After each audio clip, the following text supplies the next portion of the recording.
Hi, Sergio. Welcome to the show. Thank you very much, Adrian. I'm very excited to be here. We have been talking about this for a while. Likewise, and very excited and interesting to hear your story on your transition to Chief People Officer. But before that, could you help us to understand a bit more about yourself? So, by all means, I'm currently serving, as you very well said, as the Chief People Officer for CARSOME, which is a Southeast Asia based marketplace to support the buying and selling of cars across 6 or 7 markets in the region at the moment. Before that, before this role, I spent 5 years with Egon Zender, which is a global talent advisory firm focusing on talent advisory, consulting, and development at the top of the house.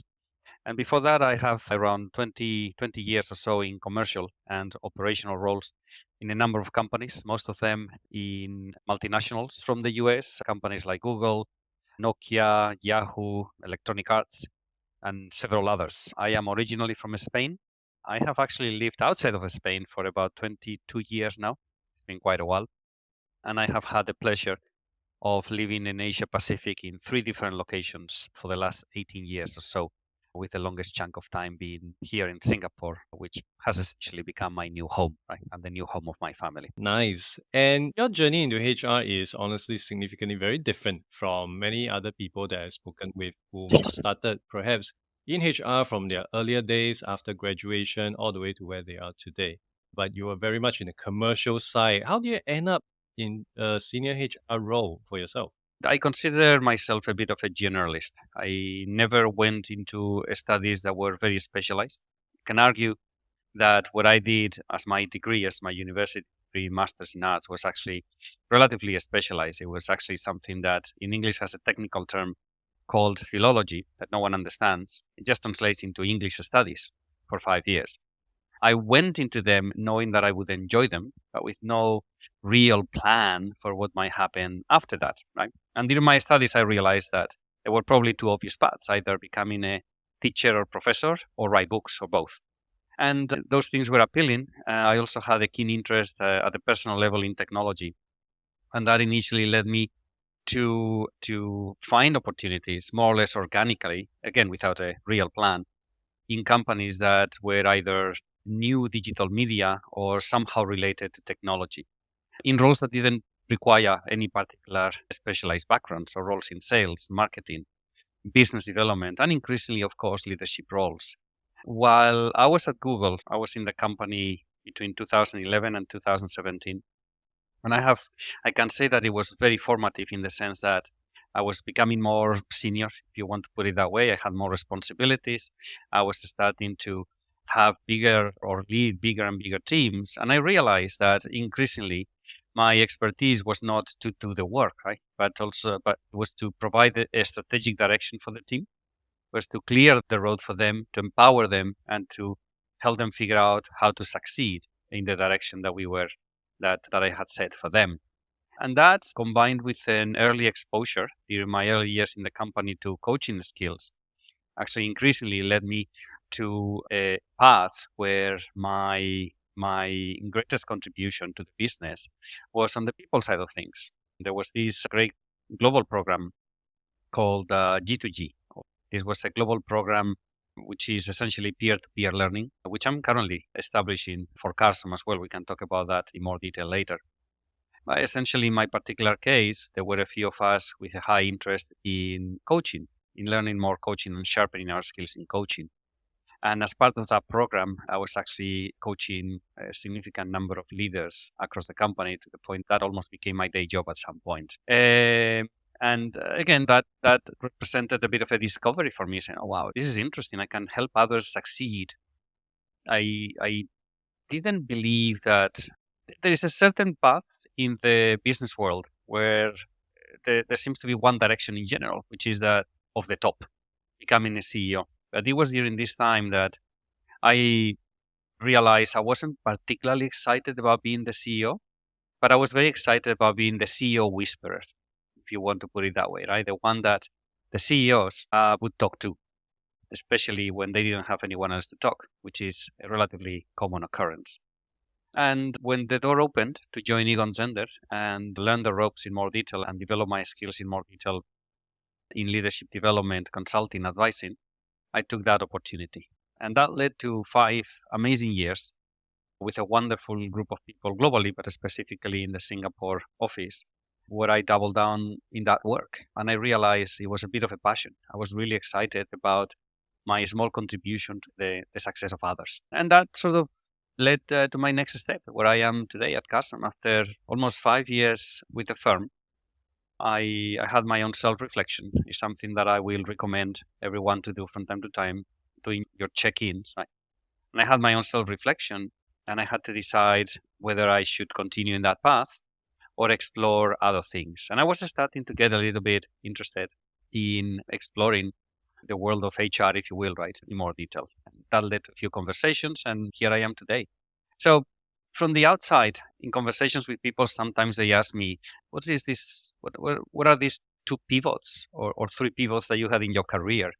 And it always surprises me because in my mind, it was an evolution essentially, not so much as a pivot in any way that took me where I am today. Right? But of course, from the outside, it may look like, as you very rightly pointed out earlier, it took me to went from commercial roles, very focused on the business, to an HR role. Ultimately, as I used to say at Google, half jokingly, if you're not building the product, you're probably selling the product, no matter what your title is. And that's the philosophy I bring to my team and the world of HR, right? I bring a philosophy that we are a business unit that has to deliver value for the business. So you actually went into HR way before you gotten the official title to be a HR leader, because many years back you are already very much involved in working with people, which is quite common across many roles, but to actually have a passion in trying to build up and lift up all boats through a rising tide, I think that is quite very noble, and of course points you in the right direction. And I really love how pragmatic and authentic your earlier journey were. Many other senior leaders that I speak with seems to give the impression that, oh, I chart out my next 50 years when I was in my 20s or when I was in my teens, which in my head I know is not real. Many times we are just trying to stumble into the next best thing for us, whatever is available, Yeah, and hope the best that will happen. And for you, the best really did yeah. happen for you. I cannot agree with you more, Adrian, if you don't mind me just adding a little bit more to that. And I can tell you I still have a postcard that I got in 2000 and must have been 20 years ago. It must have been in 2001, 2002. There was this manager development program that I was doing at EA when I was based in London. And they gave us a postcard with the EA logo in it. And it was a postcard that we had to send to ourselves. So we would write some. It's a great mechanic for a bit of a development program because it's about writing down some commitments that we made in that program and actually sending it to ourselves in the post. So it would take X amount of days or a week or two or whatever, right, to arrive to remind us of those commitments that we made in the program. But more important than the commitments that I wrote in there is actually what the postcard says. On the front side of the postcard, instead of being a picture of some beautiful holiday destination, there was that EA logo and the sentence, you cannot control the wind, but you can adjust the sails.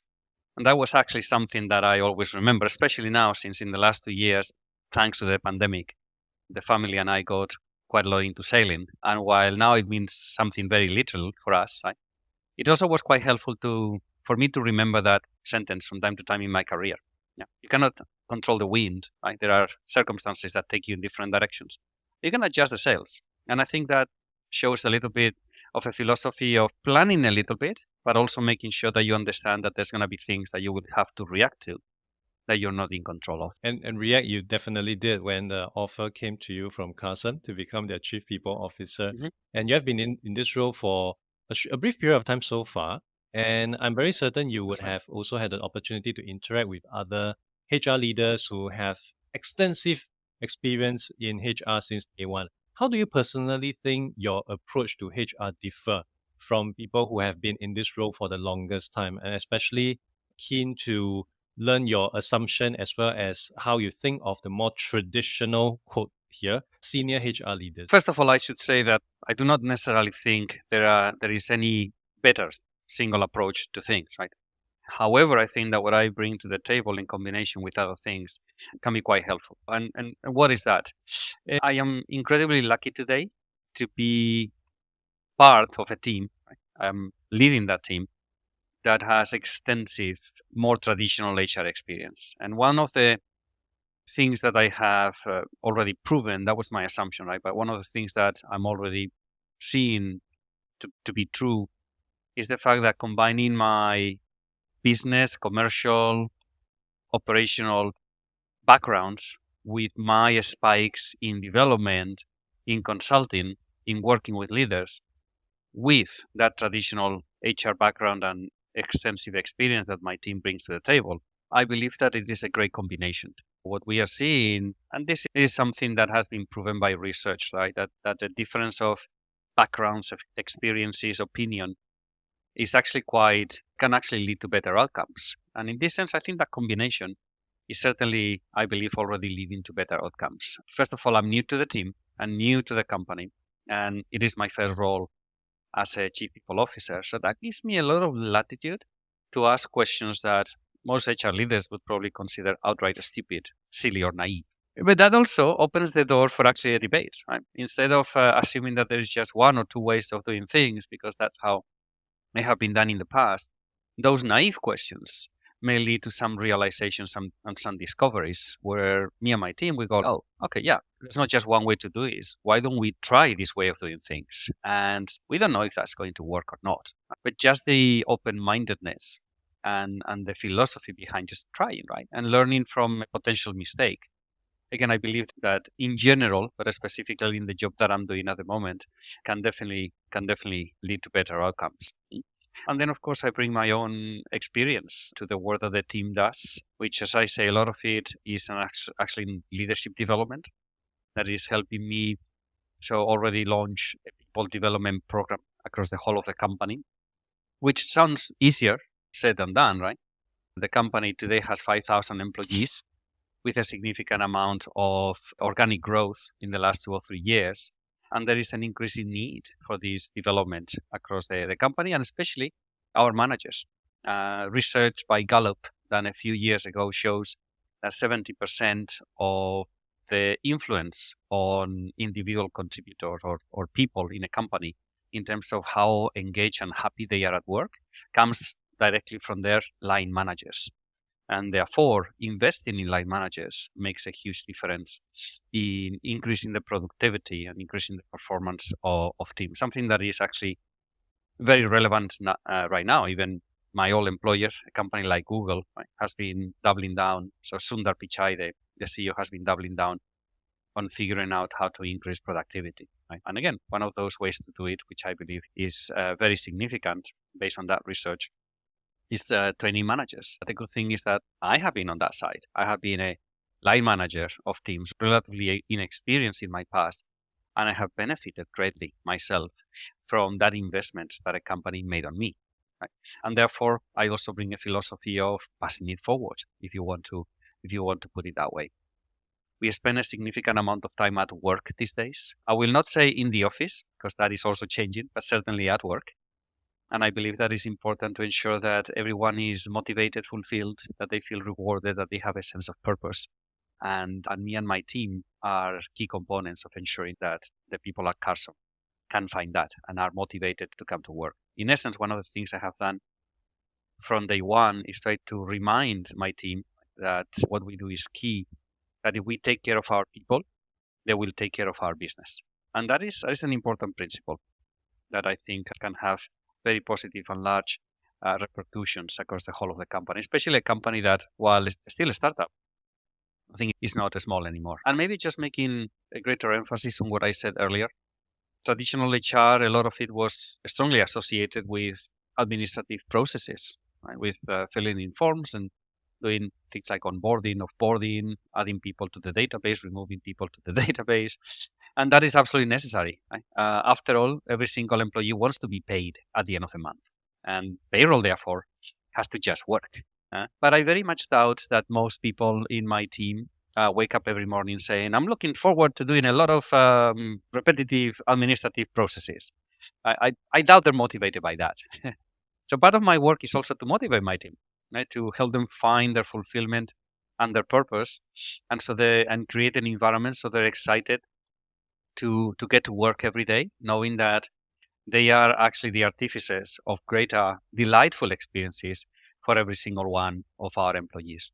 And again, that's also a driving principle. I don't think any of that believe that everything is quite commonsensical. Is doing the work thinking, how can I make today a worthy day for every single one of our employees?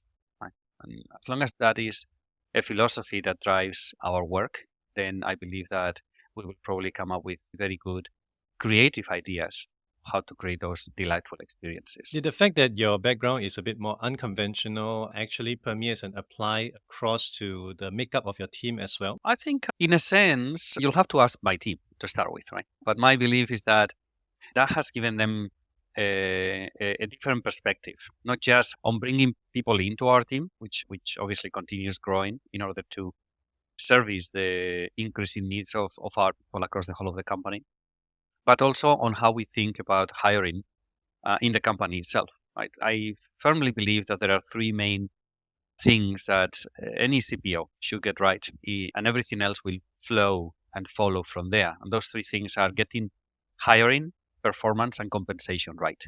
And those three elements. And again, it sounds so the just listing them is far easier than actually making it happen. Right? But getting those three things right can be a great foundation for doing a lot of other things right. And actually, today, again, we are very lucky that the business itself has done well and is doing well. Right? It has grown significantly in the number of people. That means that getting those three things right actually gets increasingly complex, but they can be the real foundation of doing everything else. So again, I want to believe that at least in hiring, the perspective and the background that I bring can be a positive influence in how we think about hiring across the whole of the organization. Right? Maybe open the doors a little bit. Again, for business leaders who transition into a HR role, we had discussed this previously, that there isn't really many people doing that. Although you did point Yeah. out in a tech world, this is quite a common thing. And we can touch a bit on that. But in Singapore specifically, and given how familiar I am with the HR scene, there's only this other guy who was in OCBC, but I also learned that he recently retired. So that probably made you the only person I know who transitioned from the business side to the HR side. Do you personally see more of this happening? And why Yeah. is there such a low count of people moving in that direction? Is there any Yeah. specific reason or specific trends or assumptions that you have? I have a few reflections based on your question. I think the first one is an anecdote that it's not mine. It's actually from a great guy who has been in the space for many years now. His name is Lars Schmidt, and he has this great podcast. I think it's called Amplify HR nowadays, if I remember correctly. But he has recently launched, I think it was January, a book called Redefining HR. And he has been outside of the tech industry. Actually, he has been one of the great proponents of a progressive view of HR, right? Putting forward a philosophy of taking advantage of technology, taking advantage of digitization, taking advantage of new ways of thinking and new discoveries and new research being done around HR in order to bring new and more creative, more progressive practices.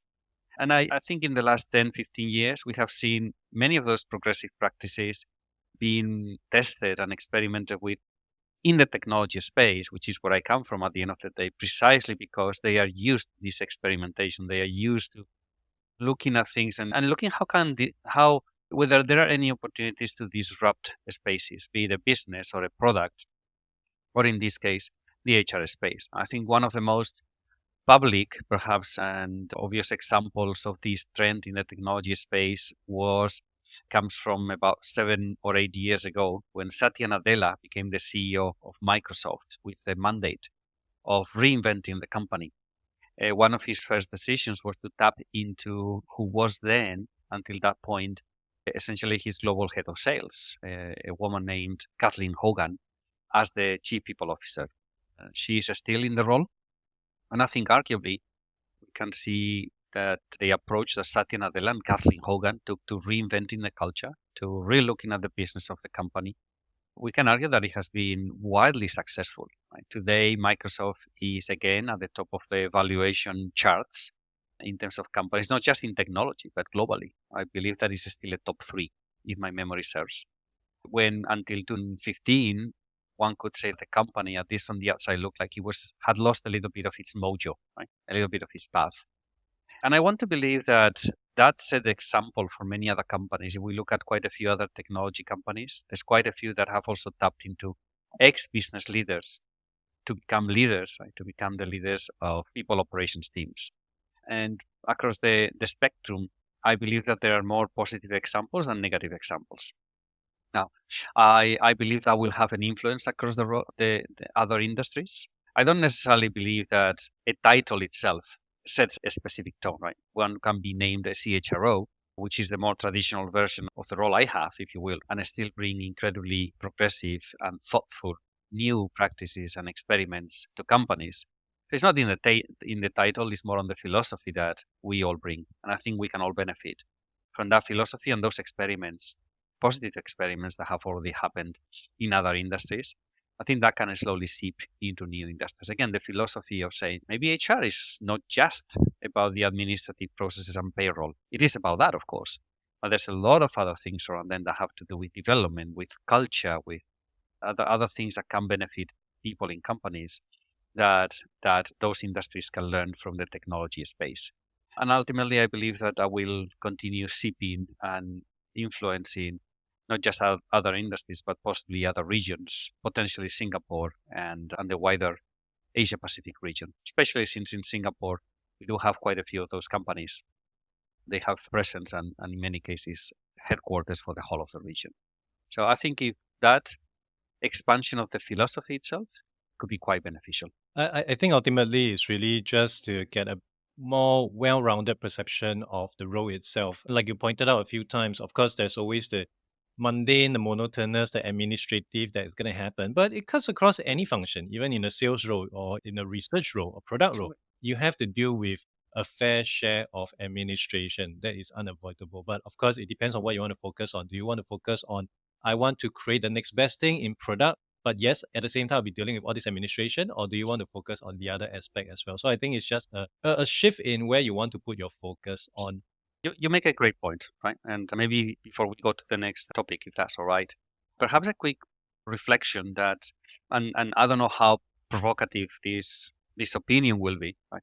But I do not necessarily believe that humans are resources. I think that a printer or a pencil are resources. I believe that humans, people of an organization, are its most important asset. So a company can have no business plan or business, no business model, no strategy, no physical offices or spaces, no culture yet, but having the right people means that they can have everything else. And we see this day in and day out with especially Singapore is a hotbed of startups in the region where a couple of people get together, they have an idea and they get started. And it starts from people. I believe that people are the most important assets. And again, investing in them makes a lot of sense, right? Because they will take care of the business. I do want to point out finding a printer or pencil in the office can be extremely hard nowadays.